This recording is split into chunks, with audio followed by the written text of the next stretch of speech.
Last part में हमने देखा था कि ली जुन फिश मॉन्स्टर से पीछा छुड़ाने के लिए सीनियर एल्डर की मदद लेने उनके पास चला गया था, जिसका पीछा जियाओ फैन जायरो के साथ कर रहा था। जिसके बाद सीनियर एल्डर और ली जुन तो फिश मॉन्स्टर के पास आ गए थे, जहां सीनियर एल्डर ने उन फिश मॉन्स्टर के साथियों को देखकर पता लगा लिया था कि इन्हें फेंगजियान वेले ने नहीं बल्कि किसी और ने मारा है। दूसरी तरफ जियाओ फैन जायरो के साथ सीनियर एल्डर के पैलेस में आ गया था, जहां अचानक से जायरो आउट ऑफ कंट्रोल हो गया था और उसकी बॉडी से एक एनर्जी निकल रही थी, जिसके बाद वो अचानक से एक बहुत बड़े गोरिल्ला में बदल गया था। और इधर जियाओ फैन पर एक बीस्ट ने हमला कर दिया था, जो सीनियर एल्डर की बनाई फॉर्मेशन से बना था। तो जियाओ फैन उस बीस्ट से लड़ने की कोशिश कर रहा था, पर उसे बार बार हार ही मिल रही थी। अब आगे तो इस पार्ट की शुरुआत में जायरो जियाओ फैन को बचाने के लिए उस बीस्ट से लड़ने लगता है, लेकिन वो बीस्ट जायरो पर भी भारी पड़ रहा था। तो ये देखकर जियाओ फैन अपनी पावर का इस्तेमाल करके अपने टेंटिकल्स में फंसा देता है, जिसके बाद जायरो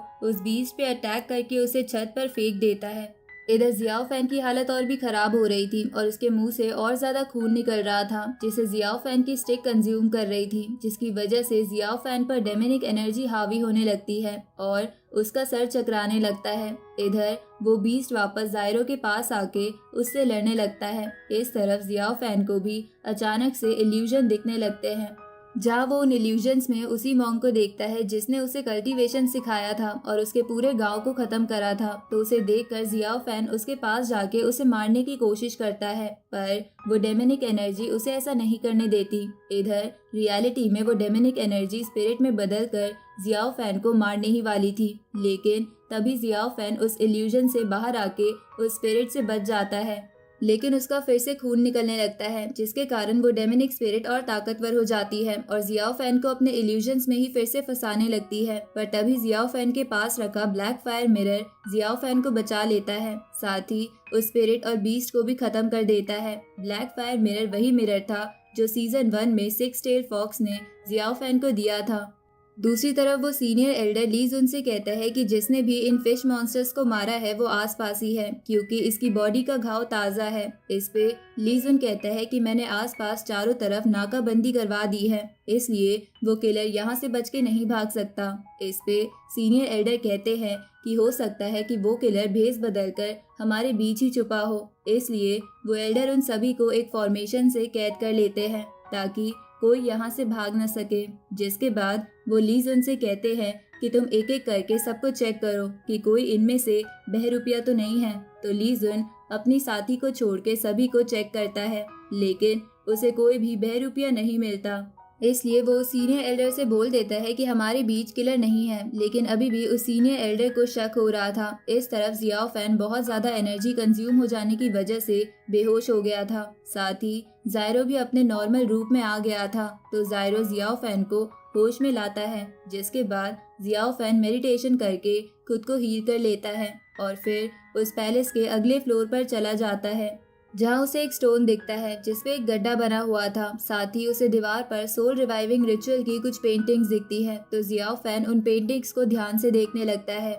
क्योंकि उसे लग रहा था कि वो इसकी मदद से बियाओ को जिंदा कर सकता है, लेकिन उसे उन पेंटिंग से कुछ भी समझ नहीं आ रहा था। तभी जियाओ फैन का वो ब्लैक फायर मिरर चमकने लगता है, जिसे देखकर जियाओ फैन को लगता है कि हो सकता है कि वो इसकी मदद से कुछ पता लगा सके। अब वो ब्लैक फायर मिरर को उस गड्ढे में रख देता है, जिससे उस पैलेस का एक और फ्लोर ओपन हो जाता है। तो जियाओ फैन उस फ्लोर पर चला जाता है, लेकिन वहाँ बहुत ज्यादा फॉग था, साथ ही वहाँ पर बहुत ज्यादा बर्फ भी जमी हुई थी।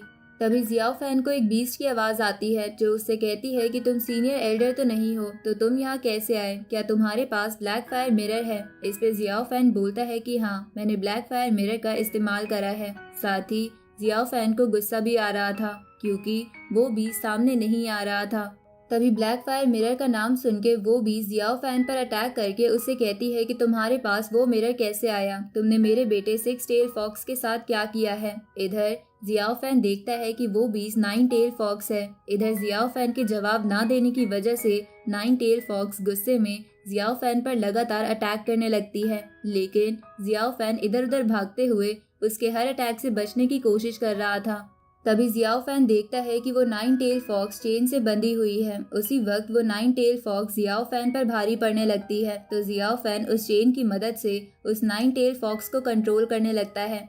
इस तरफ हमें पता चलता है कि ली जुन की साथी असल में यैन थी, जिसने अपना भेस बदल रखा था। अब यैन अपनी पावर से वहां खड़े कुछ फेंगजियान वैले के लोगों को कंट्रोल करके वहां से भागने को कहती है, ताकि उस सीनियर एल्डर का ध्यान उसकी तरफ ना जाए। लेकिन वो सीनियर एल्डर उन लोगों को भागने नहीं देता। साथ ही वो समझ गया था कि इनके ऊपर इल्यूजन मैजिक का इस्तेमाल हुआ है। इसके बाद वो सीनियर एल्डर ली जुन से कहता है कि इन पे जिस इल्यूजन मैजिक का इस्तेमाल हुआ है वो सिर्फ ही हुआन क्लैन के लोग इस्तेमाल करते हैं। तो ये सुन के ली जुन को शक हो जाता है कि ये सब यैन का काम है। इस तरफ वो नाइन टेल फॉक्स शांत हो गई थी, जिसके बाद जियाओ फैन उसे बताता है कि ये ब्लैक फायर मिरर मुझे सिक्स टेल फॉक्स ने ही दिया था, जो अब शायद मर चुका है। ये जान के वो नाइन टेल फॉक्स बहुत ही ज्यादा उदास हो जाती है। इसके बाद जियाओ फैन उस जगह की दीवारों पर सोल रिवाइविंग रिचुअल के बारे में ही ढूंढने लगता है, लेकिन वहां पर और कोई पिक्चर नहीं थी। तभी वो नाइन टेल फॉक्स कहती है कि मुझे यहाँ फेंगजियान वैले के लोगों ने कैद कर रखा है, पर जियाओ फैन उसकी बातों पर ध्यान नहीं देता और जायरो के साथ वहां से जाने लगता है। पर जायरो उदास मुंह से नाइन टेल फॉक्स को ही देखे जा रहा था, क्योंकि वो उसे आज़ाद कराना चाहता था। जो बात जियाओ फैन भी समझ जाता है और नाइन टेल फॉक्स से पूछता है कि मैं तुम्हें कैसे आज़ाद कर सकता हूँ। इस पे नाइन टेल फॉक्स कहती है कि मुझे आज़ाद कराने के लिए तुम्हें ब्लैक फायर मिरर को इस चेन के ओरिजिन से कनेक्ट करना होगा, पर मुझे नहीं लगता कि तुम उसका इस्तेमाल करोगे। पर जियाओ फैन तुरंत ही उस चेन के ओरिजिन की तरफ जाने लगता है। ये देखकर nine tail fox Xiao Fan से पूछती है कि तुम मेरी मदद क्यों कर रहे हो। इस पे जियाओ फैन कहता है कि 10 साल पहले मेरी ही वजह से तुम्हारा बेटा अपनी लवर से बिछड़ गया था, मैं बस उस बात का पश्चाताप करना चाहता हूँ। तो ये सुन के नाइन टेल फॉक्स समझ जाती है कि जियाओ फैन एक अच्छा इंसान है और वो किसी से बहुत प्यार करता है। इधर Xiao Fan black fire mirror को इस्तेमाल करके उस फॉक्स को आज़ाद कर देता है, जिसकी वजह से वो फॉक्स अपनी पूरी ताकत का इस्तेमाल कर सकती थी। तभी उस फॉक्स का ऑरा सीनियर एल्डर तक पहुँच जाता है और वो भी समझ जाते हैं कि उनके पैलेस में कुछ गड़बड़ है। इधर वो पैलेस भी धीरे धीरे गिरने लगता है, लेकिन nine tail fox Xiao Fan और जायरो को बचा के वहां से भागने लगती है। इधर वो सीनियर एल्डर भी इसी तरफ आ रहे थे, लेकिन अभी भी उन फिश मॉन्स्टर्स का मामला सुलझा नहीं था और फेंगजियान वैले पर उनका खतरा बना हुआ था। इसलिए ली जुन अपने सैनिकों को ऑर्डर दे देता है कि तुम सब फिश मॉन्स्टर्स को मार दो। ये सुन के फेंगजियान वैले के सिपाही उन फिश मॉन्स्टर्स पर अटैक कर देते हैं, लेकिन वो फिश मॉन्स्टर्स ही उन सिपाहियों पर भारी पड़ रहे थे। तो ये देखकर ली जुन और वो दूसरा एल्डर उन फिश मॉन्स्टर्स को अपनी पावर से डरा के वहां से भगा देते हैं। साथ ही ली जुन की साथी भी उससे कहती है कि मैं उन फिश मॉन्स्टर्स का पीछा करने जा रही हूँ, पर असल में ये यैन की यहाँ से भागने की चाल थी, जिसका पता ली जुन को नहीं चलता। इधर उस पैलेस के तबाह होने की वजह से फेंगजियान वैले पर आग के गोलों की बारिश होने लगती है, क्योंकि वो पैलेस एक वोल्केनो पर बना हुआ था। दूसरी तरफ नाइन टेल फॉक्स अपने इंसानी रूप में आ जाती है और जियाओ फैन उसे पहनने के लिए अपने कपड़े दे देता है। इसके बाद Xiao Fan nine tail fox से कहता है कि मैं चाहता हूँ कि ये ब्लैक फायर मिरर आप रख लो, क्योंकि ये आपके क्लैन का है। दूसरी तरफ वो सीनियर एल्डर अपनी सालों की मेहनत अपनी आंखों के सामने तबाह होते देख बहुत गुस्से में था। तभी ली जुन उसके पास आ जाता है, तो वो सीनियर एल्डर ली जुन से कहता है कि वो बहरूपिया तुम्हारी साथी ही थी, क्योंकि तुमने बस अपनी साथी को ही चेक नहीं किया था। ये सुन के ली जुन भी सब समझ जाता है और सीनियर एल्डर से माफी मांगने लगता है, लेकिन सीनियर एल्डर उसे कुछ नहीं बोलते और वैले मास्टर से मिलने चले जाते हैं। इधर nine tail fox Xiao Fan से कहती है कि ये ब्लैक फायर मिरर पूरी दुनिया को खत्म करने की ताकत रखता है, तो क्या फिर भी तुम मुझे देना चाहते हो। इस पे जियाओ फैन कहता है कि मैं इसका क्या करूंगा, क्योंकि असल में तो मुझे कुछ और चाहिए जो ये ब्लैक फायर मिरर मुझे नहीं दे सकता। इसके बाद Xiao Fan nine tail fox से कहता है कि अगर ये मिरर इतना ताकतवर है तो आप इसकी मदद से फेंगजियान वैले से अपना बदला ले सकती हो, क्योंकि उन्होंने आपको इतने समय तक कैद रखा था। इस पे नाइन टेल फॉक्स कहती है कि कैद में रहते हुए तो मैं हर वक्त फेंगजियान वैले से बदला लेने की सोचती रहती थी, पर अब इस खूबसूरत दुनिया को देखकर मैं कुछ दिन शांति से बिताना चाहती हूँ, इसलिए मैं ये मिरर नहीं रख सकती। इस तरफ वो सीनियर एल्डर वैले मास्टर से मिलने आ गया था, जो एक पर्दे के पीछे था। अब वो सीनियर एल्डर वेले मास्टर को सब कुछ बता देता है कि हमारे बीच ही हुआन सेक का एक बहरूपिया था, जिसने हमारे और फिश मॉन्स्टर्स की लड़ाई करवाई। साथ ही नाइन टेल फॉक्स को भी किसी ने आजाद कर दिया है। इस पे वेले मास्टर कहते हैं कि नाइन टेल फॉक्स को तो सिर्फ ब्लैक फायर मिरर से ही आजाद कराया जा सकता था, तो क्या वो किसी को मिल गया। इस पे वो सीनियर एल्डर हाँ करता है, तो ये सुन के वेले मास्टर को गुस्सा आ जाता है। और वो गुस्से में सीनियर एल्डर से कहते हैं कि जल्दी से उस बहरूपी और जिसने नाइन टेल फॉक्स को आजाद करवाया है उसे मार दो, वरना हमारा राज सामने आ जाएगा। तो ये सुन के सीनियर एल्डर बाहर चले जाते हैं जहाँ ली जुन भी था, और वो सीनियर एल्डर को सब कुछ बता देता है कि उसे पक्का शक है कि वो बहरूपिया ही हुआन सेक की यैन थी। तो सीनियर एल्डर ली जुन से यैन को ढूंढने के लिए बोल देते हैं। इधर यैन भी ये सब चुपके से सुन रही थी, इसलिए ये बात जान के वो कहती है कि मुझे कैसे भी करके इनका ध्यान कहीं और करना होगा, वरना मैं मुसीबत में पड़ जाऊंगी। दूसरी तरफ nine tail fox Xiao Fan से कहती है कि ये ब्लैक फायर मिरर तुम्हारे पास ही अच्छा है, क्योंकि ये तुम्हारे अंदर की डेमोनिक एनर्जी को सप्रेस करके रहेगा ताकि वो तुम्हारे ऊपर हावी ना हो जाए। तो ये सुन के जियाओ फैन वो मिरर अपने पास रखने के लिए मान जाता है। साथ ही वो नाइन टेल फॉक्स से पूछता है कि क्या आप ऐसे किसी रिचुअल के बारे में जानती हो जिससे किसी को जिंदा किया जा सके। तो नाइन टेल फॉक्स इस पे हाँ करते हुए कहती है कि मैंने ऐसे एक रिचुअल को एक बार देखा है, लेकिन मैं उसके बारे में अच्छी तरह नहीं जानती। ये सुन के Xiao Fan nine tail fox से पूछता है कि क्या वो रिचुअल विच क्लैन का था, लेकिन विच क्लैन तो 10,000 साल पहले ही तबाह हो चुका है, इसलिए मैं भी उन्हें अभी तक नहीं ढूंढ पाया हूँ। ये सुन के नाइन टेल फॉक्स कहती है कि ऐसा कैसे हो सकता है, क्योंकि जब मुझे कैद किया गया था उससे 200 साल पहले ही मैं विच क्लैन के मेंबर से मिली थी। ये सुन के जियाओ फैन चौंक जाता है। साथ ही वो समझ गया था कि विच क्लैन अभी भी जिंदा है और वो अभी भी बियाओ को बचा सकता है। तभी nine tail fox Xiao Fan से कहती है कि मैं विच क्लैन को ढूंढने में तुम्हारी मदद करूंगी, क्योंकि तुमने मुझे आजाद कराया है। ये सुन के जियाओ फैन उन्हें थैंक यू बोलता है। अब वो दोनों शाम होने पर एक गुफा में आ जाते हैं और रात वही बिताते हैं, जिसके बाद सुबह होने पर जियाओ फैन को लगता है कि उनकी केव के बाहर यैन है, इसलिए वो बाहर आके बोलता है कि मुझे पता है तुम यही हो, इसलिए मेरे सामने आ जाओ।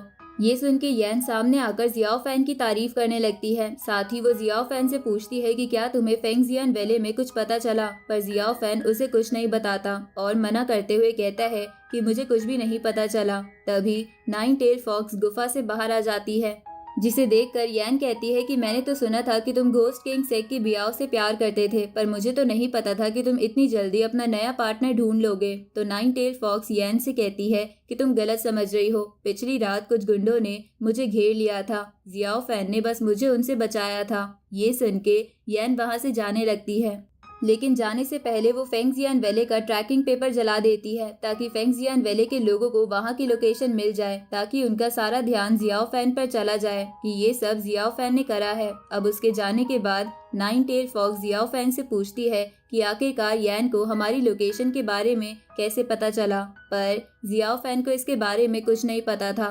तभी फेंगजियान वैले के लोग वहां आ गए थे, इसलिए जियाओ फैन उन्हें एक एक करके मारने लगता है, जिसे देखकर बचे हुए फेंगजियान वैले के लोग डर के मारे वहां से भाग जाते हैं। अब nine tail fox Xiao Fan से कहती है कि मुझे कल से जायरो में कुछ स्मेल आ रही थी, लेकिन मुझे समझ नहीं आ रहा था कि ये किसकी स्मेल है, पर आज यैन से मिलने पर मुझे सब कुछ समझ आ गया कि असल में यैन ने अपने मैजिक से जायरो पर एक स्मेल डाल दी थी, जिसे फॉलो करते करते वो यहाँ आ गई। दूसरी तरफ हम रोजी को देखते हैं जो किसी टेक्निक की प्रैक्टिस कर रही थी, पर वो इसमें कामयाब नहीं हो पाती। तभी उसके पास उसकी एक साथी आकर उसे बताती है कि सेक मास्टर ने आपको बुलाया है। तो रोजी वहाँ चली जाती है, जहाँ सेक मास्टर वो मैसेंजर और रोजी की पीक की लीडर भी थी। अब सेक मास्टर उन सबसे कहते हैं कि फेंगजियान वैले में कुछ गड़बड़ चल रही है, इसलिए रोजी को इस सब का पता लगाने जाना होगा। तो रोजी इसके लिए मान जाती है।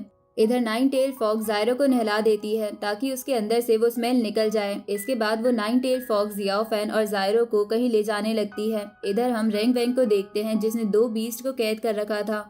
तभी उसके पास उसके क्लैन का एक एल्डर आके उससे कहता है कि फेंगजियान वैले में अचानक से एक वोल्केनो ब्लास्ट हो गया, ऊपर से वहाँ कुछ गड़बड़ भी चल रही है। ये सुन के रेंग वेंग समझ जाता है कि ये सब जियाओ फैन ने करा होगा, क्योंकि उसे पता था कि जियाओ फैन उसी तरफ गया था। इसके बाद हम विच क्लैन के एक बंदे को देखते हैं, जिसे फेंगजियान वैले की न्यूज़ के बारे में पता चल गया था, और अब वो जल्द से जल्द दुनिया के सामने विच क्लैन को लाने की तैयारी करने वाला था। और इसी के साथ ये पार्ट यहीं खत्म होता है।